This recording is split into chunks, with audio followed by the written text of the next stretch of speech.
प्रवेश्य आप्त समेस्त सत्कृतं संप्रक्ष्यते कंस कृतं स्वबन्धुषु किं चाग्रजो मन्वन्तं यद् उत्तमः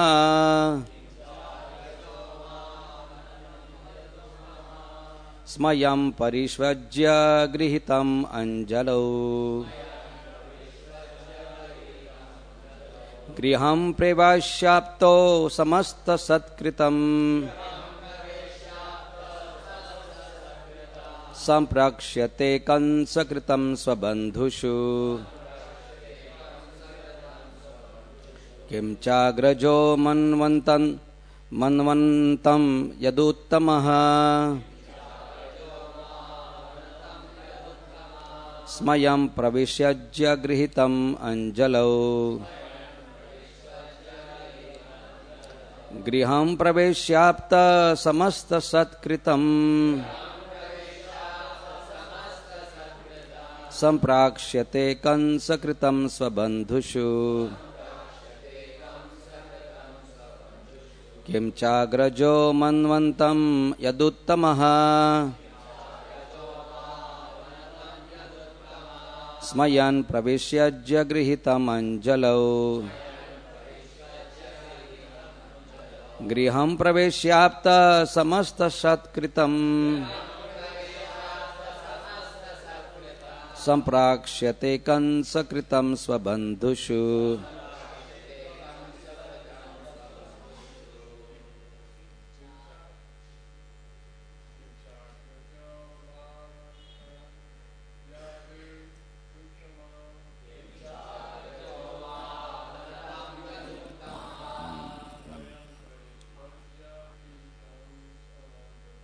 स्वयं प्रवेश्यज्य गृहीतम् अंजलौ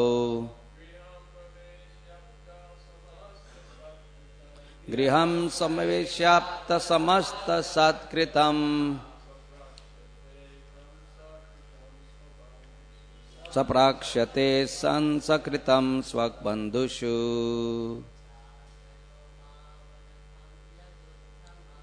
किं चाग्रजो मान्वन्तं यदुत्तमः स्वयं प्रवेश्यज्य गृहीतम् अंजलौ गृहं प्रवेश्याप्त समस्त सत्कृतं संप्राक्ष्यते कंसकृतं स्वबन्धुषु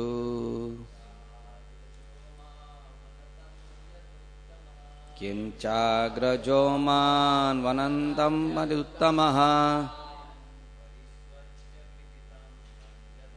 स्वयं प्रवेश्यज्य गृहीतम् अंजलौ गृहं प्रवेश्याप्त समस्त सत्कृतं स्वप्राक्ष्यते संसकृतं स्वबन्धुषु लेडी ओके किं चाग्रजो मान्वन्तं यदुत्तमः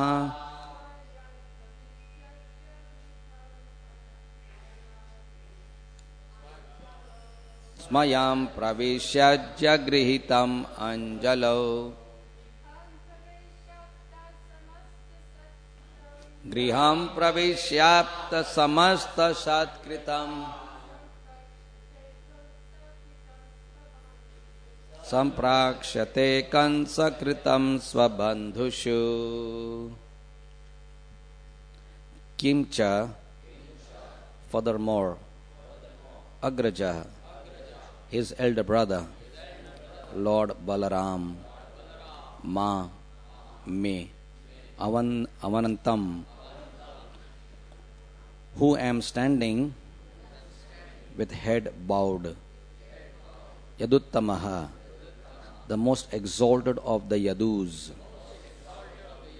Smayan, smiling, Praveshajya, embracing, grihitam, taking hold of, anjalo, by my joined palms, griham, his house, praveshya, bringing into, apta, who will have received, sameshta, all, satkritam, signs of respect, samprakshyate, he will inquire, kansa, by kansa, kritam, what has been done, swabandhushu, to his family members. And then Lord Krishna's elder brother, the foremost of the Yadus, will grasp my joined hands while I am still standing with my head bowed, and after embracing me, he will take me to his house. There he will honor me with all items of ritual welcome and inquire from me about how comes has been treating his family members. Shri Shukla Uvacha, text 24. Iti sanchitayan krishnam salfakatanayo adhvani rathena gokulam praptah suryaschashta girim nripa. Translation. Shukdev Goswami continued, my dear king, while the son of Swafalka, traveling on the road, thus meditated deeply on Sri Krishna, he reached Gokul as the sun was beginning to set. Purport.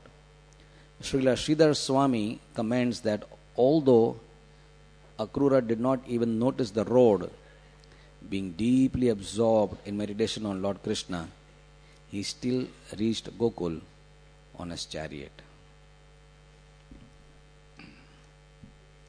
Om Jnanatimirandhasya Jnananjana Shalakaya Chakshurun Militam Yena Tasmai Shri Guruve Namaha Shri Chaitanya Manobhishtam Sthapitam Yena Bhutale Swayam Rupa Kadamahyam Dadati Swapadantikam Vandeham Shri Guru Shri Yuta Padakamalam Shri Gurun Vaishnavamscha Shri Rupam Sagrajata Sahagana Raghunathan Vitam Tam Sajivam Sadvaitam Savadhutam Parijana Shahitam Krishna Chaitanya Devam Shri Radha Krishna Padan Sahagana Lalita Sri Vishakhanvitamscha He Krishna Karuna Sindhu Dina Bandhu Jagatpate Gopesha Gopika Kanta Radha Kanta Namostute Tapta Kanchana Gaurangi Radhe Vrindavaneshwari Vrishabhanu Shute Devi Pranamami Haripriye Vancha Kalpatarubhyascha Kripa Sindhubhya Evacha Patitanam Pavanebhyo Vaishnavebhyo Namo Namaha Shri Krishna Chaitanya Prabhu Nityananda Gadadhar Srivasadi Gaura Bhakta Vrinda Hare Krishna Krishna Hare Hare Hare Rama Rama Rama Hare Krishna.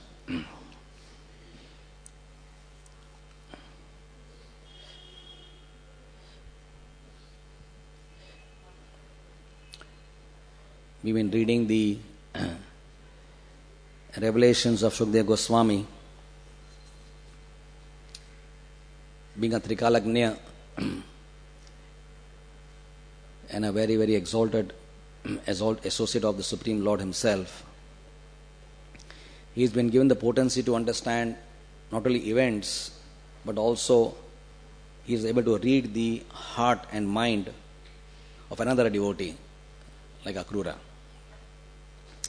So it is so beautiful that Akrura Prabhu's, Akrura Maharaj,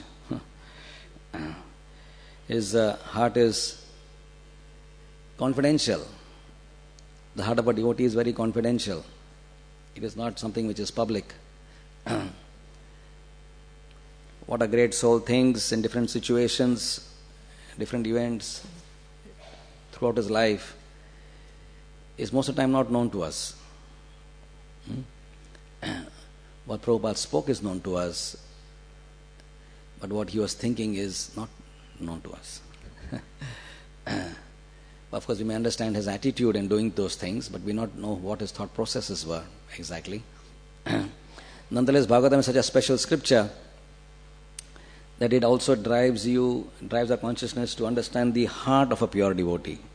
It gives you entrance into the realm of the inner court of a pure devotee's, you can say almost Garbhagriha of his heart, where Krishna resides. Therefore, it is very sweet. And therefore, we cannot but get so pleased and almost overwhelmed seeing the extraordinarily beautiful sentiments which are emanating from the heart of Akrura. As it says here, he was in a state of very deep meditation. He wasn't just thinking superficially, like we may think about different events, but he was very deeply in a state of actual samadhi.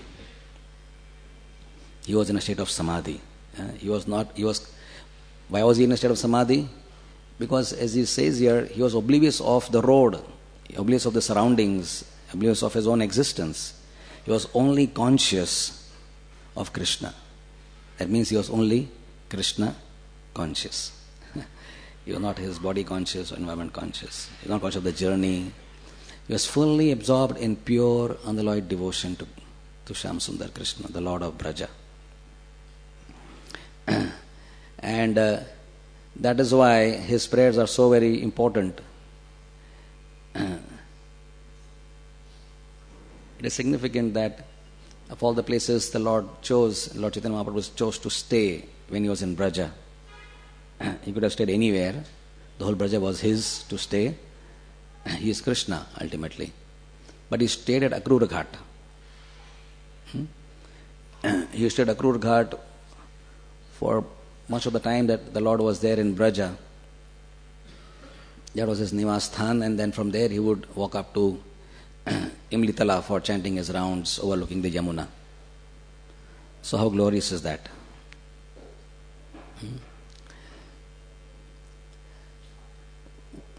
Many lessons almost always keep coming from the Bhagavatam.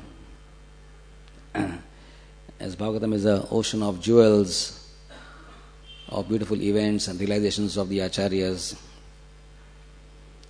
it is only paupers like ourselves who can open our arms and open our hearts to receive some of those beautiful jewels and wear them in our hearts, and thus make our own hearts a little more ornate, so that Krishna will be attracted to our otherwise filthy heart.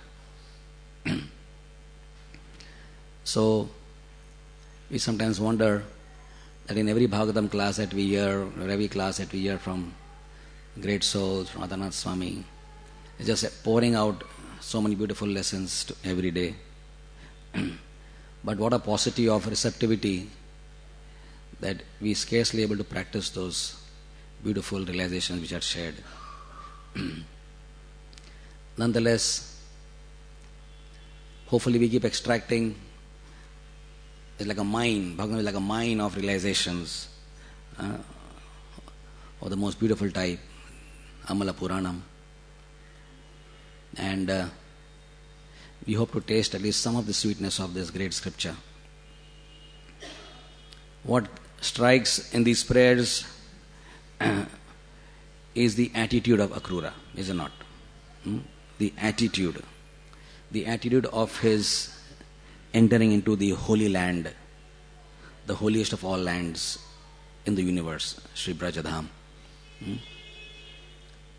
And since we are also, all of us, endeavoring in our lives,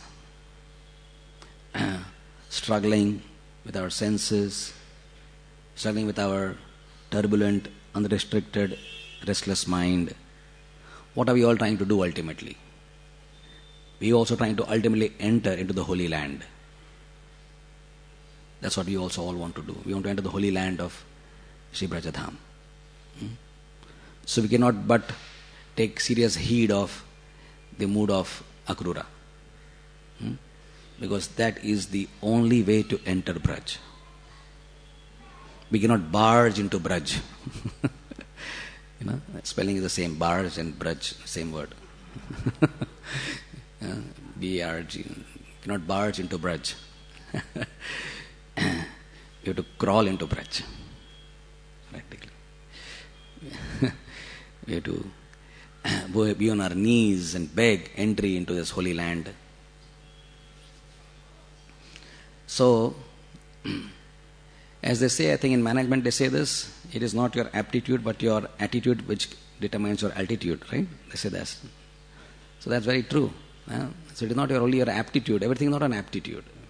Aptitude tests are being done for, can my son go to science or whatever, commerce field or arts field, an aptitude test.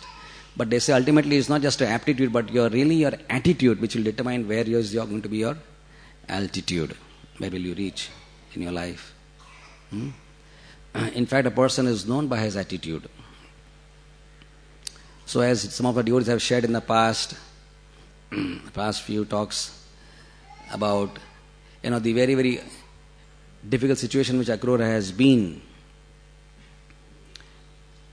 How does it feel to be a pure devotee of Krishna and working directly as an assistant to Krishna's worst enemy? Can you imagine the situation if you were placed in a place where you are working as a loyal servant of a person who wants to kill your master? And you're supposed to please him with your loyalty and sincerity and hard work and honest. You're supposed to please him with that. While you know that every day and night he is only plotting to kill and murder my master. It's not at all easy. But that is a great soul. Ordinary soul would be completely bewildered. He would bloop, as they say in ISKCON language. Bloop. But a great soul is known by the great things he does. The Bhishma can be working on the opposite side of Krishna and yet not be misunderstood by Krishna. Even though he is misunderstood by the whole world. Probably in Vrindavan also, this is speculative, but not probably everyone understood why Akrura is on that side. He may have been not so well understood by everybody there also. One of the most powerful examples in Bhagavatam is the example of Vritrasur and how badly was he misunderstood. Right? One lecture, Radhanath Swami was speaking downstairs when this temple was under reconstruction. That time the Vritrasur series was going on, and he said the whole world, all the demigods, all the rishis, all the sages, all the munis, everybody practically in the whole creation misunderstood as one person, Vritrasur. Only Krishna knew that he is my pure devotee, because he was vehemently attacking and killing the demigods. Right? So,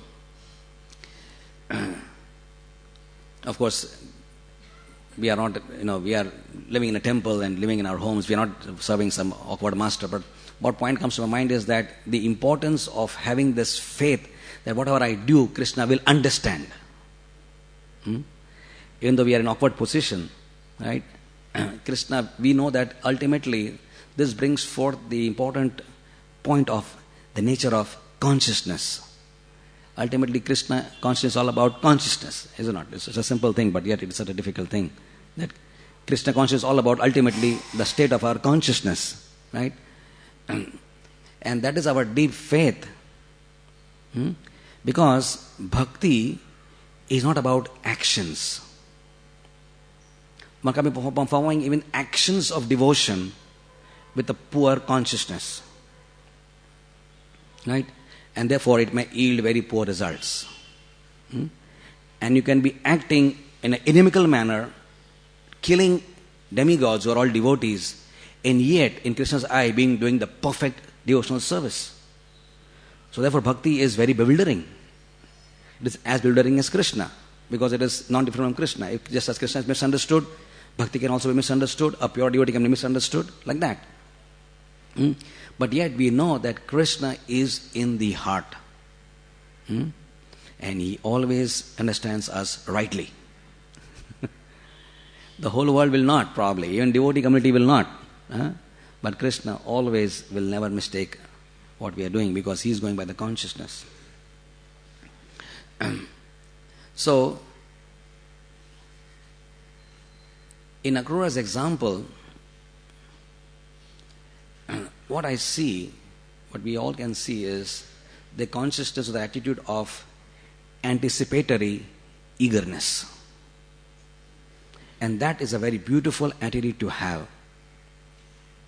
There are two things in life, or rather we can say two ways of dealing with things or events in life.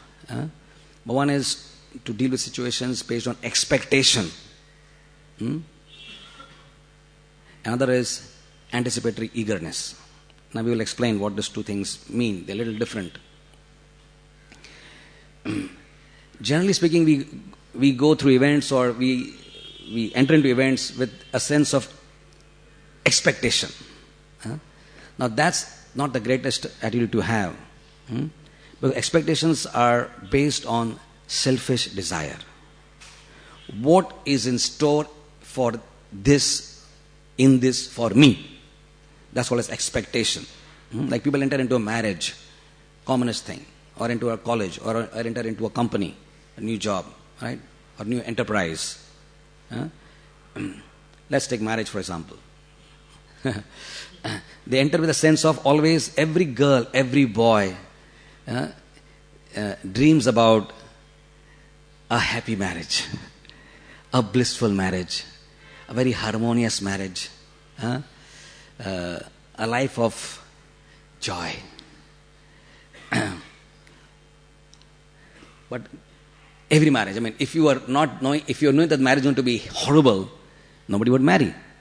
But yet we find that so many marriages take place.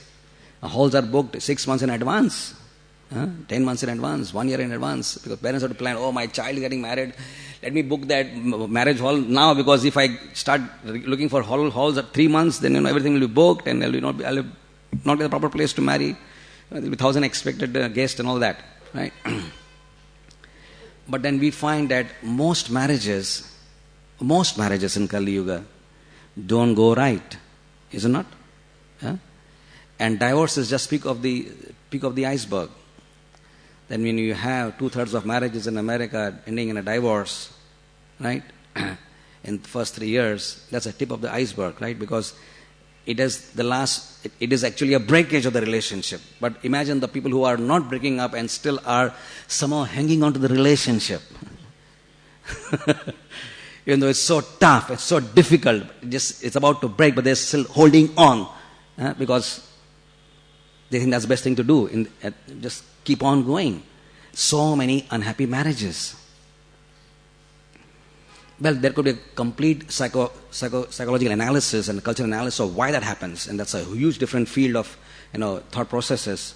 But from the point of view which we are talking about today, we can say that many times it may be going wrong because we have unrealistic expectations. Right?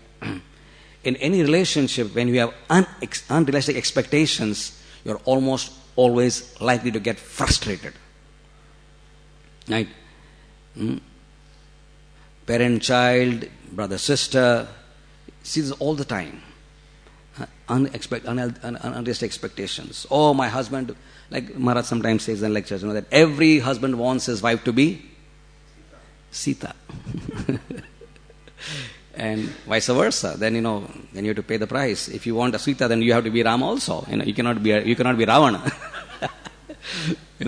So then the wife says, okay, then if you want me to Sita, then you must also play the role of Ram, Ek Patni Vrat, and all that. Everything else which goes along with that vow of exclusive chastity to one fidelity to one person. Right? You should be able to wage a war for me, if, like that. But we see that, no, it doesn't really happen. And therefore, the best attitude to have always, in fact, Radhanath Maharaj says this one line, he says that what is the first word? I don't know. The major cause of all suffering in the world is endless expectations. Major cause of all anxiety in the world is endless expectation. You're just expecting things to happen. Now, Prabhupada is very beneficial in this regard to all of us because he's make things so black and white and clear. He said, don't expect anything good from this world. This world is a dark place full of misery. Right? It's just full of misery. It is dukkha alaya. Not dukkha in one place in some maybe in more America and more in maybe in Bangladesh, a little bit more in African dark countries. It's everywhere. Even in a demigod planet, it's in the Patal Loka, it's everywhere. It is dukkha alaya. It's just a place of misery. So if you take Prabhupada's words very seriously, that completely puts us in a state of very poor expectation. That if things go all right in your life, there is every reason to be happy. And in fact, that's the only way you can be happy in this world. When you water down, when you dilute off, when you really bring down the level of your expectations to very minuscule, very small, very meager, very tiny, then whatever happens to you in life, then you will be happy and you will be grateful. Right? That's very important. Otherwise, we will be always unhappy and always ungrateful. If the husband really helps the wife in child caring and changes his nappies and helps in taking care and all that stuff, right? Then the wife then that's great. But if she wife says, he should, you should do this. It's your child also. Right? So then they fight over this. They said, I'm working also like you are working. You're working 10 hours. I'm also working 10 hours. And, how come you don't do this stuff, Right? So then they fight over this. And the child is crying, wow, wow, wow. Because the nappy is wet. And then mother is saying, why did you take the child? And said, I have to do my laptop work. My boss has asked for a report tomorrow. I have to prepare the report. If I don't get the report ready, I'll be fired. Right? And then they fight. Stressful life. It's not easy. These days, all these things are happening in most people's homes. If you put a CCTV camera everywhere in everyone's house, and of course, Krishna has a CCTV everywhere in everyone's house, everyone's heart. He's watching everybody. But all expectations. All expectations. Oh, my Guru will pat me and he will bless me. Like yesterday we were talking about this expectation thing yesterday. Some of the questions were there. We expect. My Guru will, my senior devotee, my counselor or my, service in charge will smile at me, pat me, encourage me and all these things, right? Well, on one level, it's not unhealthy to expect. But if you're having too much of, you get in too much of that stuff, of expectation things, you're bound to get frustrated. Because to get devotional service in itself is a reciprocation from Krishna and your senior devotees. To get the opportunity to serve in itself is reciprocation. Irrespective of all the smiles and the pats and the encouragement and all the appreciation. If you get a chance to serve Krishna, which is the very nature of our souls, we are all servants of Krishna. If you get a chance to serve, that in itself is a great reciprocation from Krishna, the senior devotees and the Sri Guru. And over and top of that, if you get a smile or a pat, that's like a bonus which should make us go all life. But if we expect that, then that could be Maya's way of keeping us away from enthusiastic service. I'm not being appreciated. No one appreciates me here. So Maya can use that loophole in your consciousness to catch onto that and say and fill it more with her own misunderstandings and says, no one appreciates you here. You're doing so much, you see. You're doing Bush for 12 hours, but nobody even says good to you. And when you come in the night, there's no prasad for you also here. Right? So many things can be said like that. and said, why should I do all this? Why am I giving my valuable youth to this movement? Right? And all sorts of just doubts can be created. Right? So therefore, it is always healthy in life, whether a devotee or not devotee, to keep our expectations from this world, from our relationships, to a very, very, what you can say, minimum, bare minimum. And everything else that happens is just a bonus. It's just a great, it makes you feel so wonderful. But when you expect too much, and we don't get that thing, then we come back disappointed. You can come to a festival of Krishna, Janmashtami or Radhashtami, decorations, new dress, nice prasadam, but you're expecting something else. Oh, something, There's a big line in the, what a big line was there for the prasadam. Such a huge line. Who's going to wait for half an hour just for prasadam? I'm going to go home, right? And have some sandwich on the road.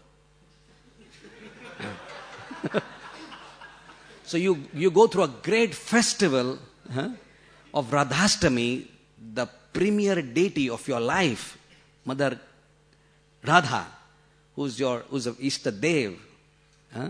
And you go through a beautiful lecture by your Gurudev or some senior Vaishnava, and you have great festivities and decorations, and Radharani and Krishna beaming with joy to look at you, to look at everybody else, right? And then everything is so wonderful, your heart is filled with so much of this thing, and then we expected to have prasadam soon, and you didn't get it. And you go back, everything was kind, but next time I want to go to the temple because there's so much of crowd there, so much crowd, my God. I'll watch on the internet. I'll watch this program on the internet now, you see. A trick of Maya. A trick of Maya. To deprive you of this experience of blissful Krishna consciousness, which is a small aberration which Maya got hold of and deprived you of the next opportunity. Get out from this place. You're not worthy of this. Yeah. Therefore, but if we are in a mood of anticipatory eagerness, that's very positive. And you can see here, because it is such a positive attitude which is being had by Akrura, exactly what he anticipated really happened. And in the end, his heart was filled with so much of gratitude, so much of love for Krishna. Right? That is wonderful. So, you go to a Vyas Puja celebration. We would be going, or you're going for Prabhupada's Disappearance Day festival, or any of these wonderful events. You're going to, I'm going to associate with my god brothers and my god sisters, and I'm going to associate with senior Vaishnava. I'm going to hear how they feel about Prabhupada, how they feel about my spiritual master. You go with that tremendous amount of eagerness, right? But you expect, going there to with these things that they didn't call me to speak. I'm not on the list. I mean, I'm also pretty much senior, you see now. But my name was not on the list. So you're not able to hear anybody saying anything good because your name is not on the list. And you wanted to speak something good about Prabhupada. So you went with expectations which were thwarted by Maya, and they deprived you because you did not go with this anticipatory eagerness to hear the beautiful glories, the jewel-like glories coming out from the mouth of another wonderful Vaishnavas, your fellow devotees. Right? So this is this anticipatory eagerness is the means to develop this quality of utsaha. We just can't develop utsaha, like suddenly develop utsaha, right? It is not like that. You just get a burst of utsaha for a particular event now. It is actually a way of life.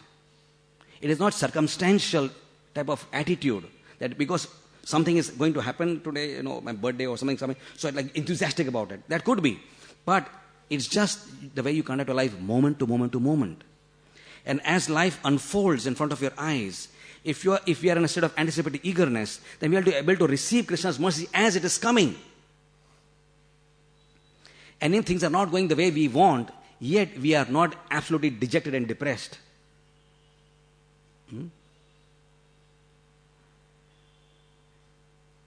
Because you are just seeing how in every event of life, Krishna is teaching you how to deal with that in a Krishna conscious manner. So you're constantly learning from life's events, one after another. Every day we are learning something. But we go to expectation, you just don't learn anything. We could be a senior devotee of 50 years of duration in ISKCON and not learn some of the basic lessons in Krishna consciousness. While the person who is actually in a state of genuine, humble service attitude, just happily accepting with anticipatory eagerness and utsaha, whatever comes his way in Krishna consciousness, comes his way in through his life, right? He makes rapid progress in Krishna consciousness. Why? Because Krishna responds and reveals himself to this anticipatory eagerness. And Krishna covers himself when there is a level of selfish expectation. So it's about how much Krishna is willing to reveal himself. Now we can see here Akrura's anticipatory eagerness is such that Krishna has revealed himself with all his glory, all his love of his heart, fully showering on Akrura. Right? Krishna has revealed himself completely to Akrura's complete satisfaction. Complete satisfaction. So when Mahaprabhu Chaitanya is running towards Vrindavan, this is the state of his heart. His anticipatory eagerness to enter into Braj. So he's right there at Jagannath Puri, and he's running towards Vrindavan. Or maybe he's when entering Jagannath Puri temple, he's very far. But he's running towards Jagannath Puri. And it is said, it is explained by Kaviraj, that how as he's coming closer, his mood is like, his eagerness is increasing to such a level. And when he sees the chakra, he's like falling in ecstasy. When will I be able to see Krishna, my Shyam Sundar? And he's just rushing like a wild wind. And when he comes to Jagannath, he's so much in ecstasy that his body cannot contain it anymore, and he drops down practically unconscious in coma. Right? Anticipatory eagerness. Right? That is a mood which we learn from Mahaprabhu Chaitanya. Eagerness. Eagerness to hear, eagerness to serve, eagerness to... Just that eagerness is so important. And that once that eagerness is there, then we are actually Krishna conscious for the moment. I like the understanding given by Jananivas Prabhu, this wonderful pure-hearted Vaishnava, that Krishna consciousness is not a thing which we have to achieve for the future through 64 rounds or 32 rounds or 16 rounds or through Ekadashis and through festival. We have to achieve that. It's here and now available. Now. Krishna consciousness is a thing of the present, not a thing of the future. Obviously not a thing of the past, because the past has gone. Nothing there now. It's just a bundle of memories and karmic reactions. But Krishna consciousness is a thing of the now and here and present. So if we have this eagerness to serve, then even if you are in jail, like Shivananda Sen was in jail, Nartaki Mataji was in jail in Australia. They are trying to serve Krishna, right? Trying to distribute Prabhupada's books. And here you are in the jail. And you expected to be in paradise and this and that, right? But you are in jail, being abused, being spat at, being sometimes even whipped. Imagine. Salted bread book, that book of revelations of what happened in Russia, in Armenia, right? They're serving Prabhupada, they're distributing Prabhupada's books, and they are being tortured in jail. But not a moment of complaint in the heart. What is the state of that consciousness? Where you do not blame your destiny, you do not blame your guru for having you to do this, but just completely grateful that somehow we are suffering in our attempts to serve Prabhupada. And if we are suffering here torturous, hellish punishment, at least we could serve Prabhupada. We are suffering for a good cause. We are not suffering out of some crime that we have murdered somebody or something like that. We are suffering for a good cause. And that was a satisfaction. Imagine. We are suffering to safeguard Prabhupada's movement. So even in that, when the batons are being bashed upon their back and breaking their spines and blasting their eyeballs practically, right? They're still grateful.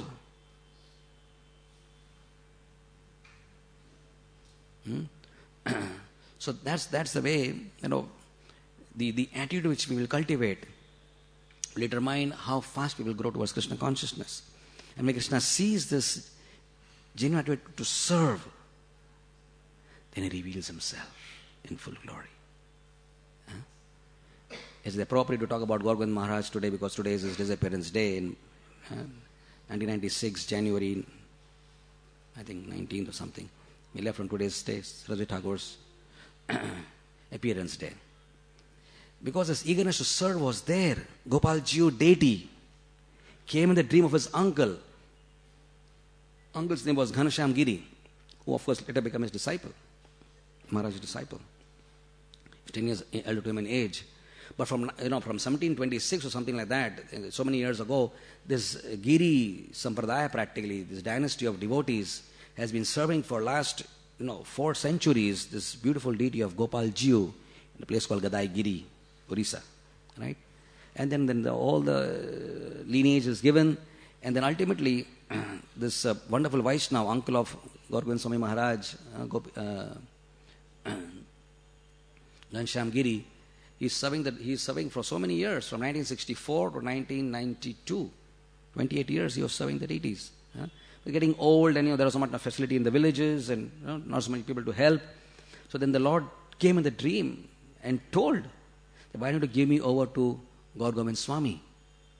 Because finding it so difficult. He said, I will do that. But there was some reservation in his heart that now he's become a great Swami, and he's become a guru of so many disciples, and many of them are Western disciples. So will like Gopal Jiu become like a Western type of worship type of deity? Will he become... Gadagiri is a small village, and suddenly my Lord would be exposed to all these Westerners. Will he become part of that? So he had some reservations in handing over the deity. So for quite many months, he was thinking he would do that, but he was not able to really do it. And then it is said one day Gopal Jiu deity came in the dream at 2:30 in the morning. So why not handing me over to Gaur Govind Swami? I said, yeah, I will hand you over. I will hand you over. I will definitely do that. I will give you over. He went on saying that. So his wife said, what happened to my husband? So who are you talking to, and what is happening to you, and are you all right? So Gopal Jiu was standing at the window, and he was telling me beside me that you should hand me over immediately to Gaur Govind Swami. Why aren't you doing this? He said, I will do it. So then, that was at 2:30 in the morning. Before that, the Lord had gone at 2 o'clock in the morning into the dream of Gaur Govind Swami.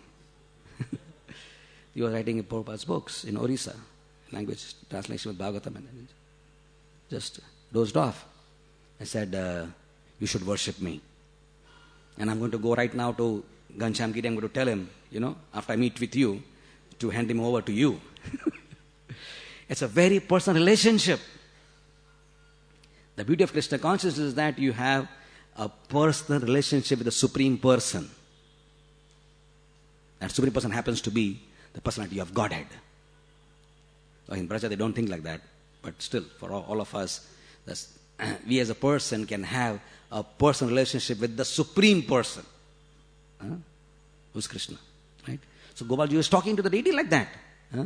And said, so then he came, and in the morning, Gaur Govind Maharaj would always, before and after his trips to various parts of the world, he would always visit his deity from Bhuvaneshwar to Gadai Giri, take his blessings before and after the journey. Because, he was worshipping the deity as a child, and as I said, in the ancestry of so many generations before him, this is like the home deity. So much of love. He was like a part of the family, absolutely part of the family. So then he went, and so then, when Ghanshyam Giri came to know that, no, I don't have to go to Mayapur because Swamiji is coming here. So after a few days he came there, said, I have at last resolved to give this deity to you. Said, how did this change came about? So said, I had a dream. He said, tell me about the dream. Then told him of the dream. He said, what time was that? It was 2:30. Oh, So it all got connected. 2 o'clock he came to me, then 2:30 he came to you. The Lord came to you. I said, how are you going to do this? He said, I'm to call a Brahman now. I'm going to hold water with Tulsi. And just like, Bali Maharaj gave away, to Vamanadev, made Sankalpa. So I make a Sankalpa with 3 times. The first Sankalpa I offer the deity to you. Second Sankalpa I offer the Lord's paraphernalia to you. The third Sankalpa I offer the Lord's property to you. So that he is now yours. Like that. So he was so overjoyed. Maharaj was so overjoyed that his deity is now, he can worship him to his heart's content the way he wanted. Because Gopalji was having a very small temple and was very, very cared for. But of course, the Lord didn't want to come to Bhuvaneshwar. See, the Lord is a person. Just like I like Meera Road and I like to stay here. Every place is good, but Meera Road is Meera Road. Prabhu, it's a great place to stay. So Gopalji is a person. He would probably get a bigger temple in Bhuvaneshwar. But he wanted to stay in Gadaigiri. He said, I've been worshipped here for so many years by the simple devotees. I don't have much, but even if they give me a tulsi leaf and a water, I'll be very happy. So he preferred to stay in Gadaigiri. So, and Maharaj decided that I'll make a nice temple for the Lord. And then he gave orders for his disciples to go and do the needful. And 7 days later, one person called Mr. Fakir, he came and said, where are you? I told you to go and start, the work of the temple. And the Lord is beating me because I'm not starting the work of the temple. And look at this. And he showed his back and there are marks of someone beating him on the back. So you should start the work immediately. And on a particular day in November, the cornerstone laying down ceremony was done and the stage was placed down. And there's a nice temple at Gadaigiri for Gopalji now. In fact, there was something interesting also. He said that, now you are... because Maharaj had made a replica deity of Gopalji because he loved him so much, but he couldn't go to Gadaigiri always and serve him. So he made a replica deity at Bhuvaneshwar called Gopinath. So Gopalji asked him, has Gopinath now replaced me in your life? See, it is so sweet. That we say, Bheda Abheda Tattva, right? And that is true. That is absolute philosophy. But here we can see that Gopalji is thinking that I have a competitor now in my devotee's heart because he is now going to worship Gopinath. He said, are you going to worship him now in place of me? He said, no more. You are my Ishtadev. I will only worship you. Made a temple. Right? So on this wonderful, fortunate day, Maharaj was in Mayapur and some of the disciples from the West, they came to him and said, Maharaj, please tell us about why did Lord Chaitanya stay in Puri? There has to be a very important reason why for 18 long years he stayed in Puri. Right? So tell us understanding of this beautiful Leela. So when Maharaj went to the depth of the explanation of what Jagannath Puri is and who Jagannath is and what is the anticipation of Chaitanya Mahaprabhu's mood in seeing Jagannath, and he explained the whole Leela and how Krishna is so eager to meet Srimati Radharani in Braja, and how in that anticipated eagerness of Krishna's heart, how he becomes Jagannath himself, his big eyes, and he was unfolding the beautiful Leela of Braja. And then he said, Krishna came to Braja, and he glanced on Srimati Radharani. Srimati Radharani glanced upon Krishna, and there was a union of glances, and then Maharaj choked up. I cannot talk further. Have kirtan. So I started having kirtan.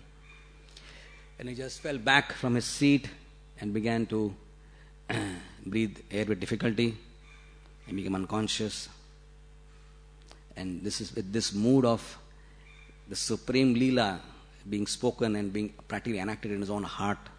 When his heart was talking about Braja, heart was in Braja, he left this mortal frame and entered Braja, the eternal abode of Radha Shyam Sundar. Right? It was today's great glorious day. So we can remember him with this such a special soul. His glories are known now, probably it is when, I was very poorly informed about his glory when he was on this planet. But, later on his glories were revealed, what a great soul he was. And now that we know about the sacrifices to Srila Prabhupada and living in the small hut, which is now still there at Bhuvaneshwar, such a great sannyasi, Swami, Paramahamsa Vaishnava, He was wandering all over the country, looking for a bona fide guru. But he saw so many swamis and yogis and all these people, but he was not satisfied. But when he met Prabhupada in Vrindavan, Prabhupada identified him and he identified Prabhupada, and there was a contact of the heart and said, okay, I will initiate you. Looking externally, you look like somebody like a hermit, nothing special. But Prabhupada could read, could see what eyes cannot see. Became a Swami very soon, and he gave his life to glorify Prabhupada all over the world and make this temple of Krishna Balram in Bhubaneswar. And all of Orisan books are translated by his glory. Just like Prabhupada would translate a book from Sanskrit to English, he would translate all of Prabhupada's books from English to Oriya in the same way, in the night. He's preaching in the daytime, working in the night, selflessly, tirelessly to please his Guru Maharaj. Right? So in this way, when there is great eagerness to serve Krishna, and Saraswati Thakur, of course, we must also remember today, time is too short for talking about such a great Vaishnava. But what is relevant in this discussions today is that he used to always say that don't be eager to see Krishna, but try to serve Krishna, that he will be eager to see you. And that's the mood we're talking about today through this discussion about Akrura. That he wants to serve, because he was serving Krishna so wonderfully, even in Kamsa's court. Krishna was so eager and happy to see him. Right? So, in whatever service we are rendering, maybe it is not known so much or to the whole world or to our spiritual masters and like that, but we should know for sure that there's one person noticing this very closely, and that is Krishna in the heart. And ultimately we're doing it for his pleasure. Ultimately we're doing all that we are doing, whether cutting a potato or preaching with great difficulty in a college or whatever else we are doing, cleaning the floor. We should know that one person is seeing our heart and feeling our feelings and hearing our thoughts, and that is Krishna in our own hearts.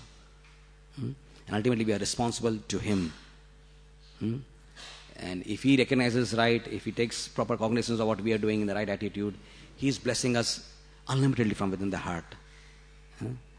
And so with that type of mood to have, anticipatory eagerness, let us continue our Krishna consciousness with great determination. Srila Prabhupada ki jai.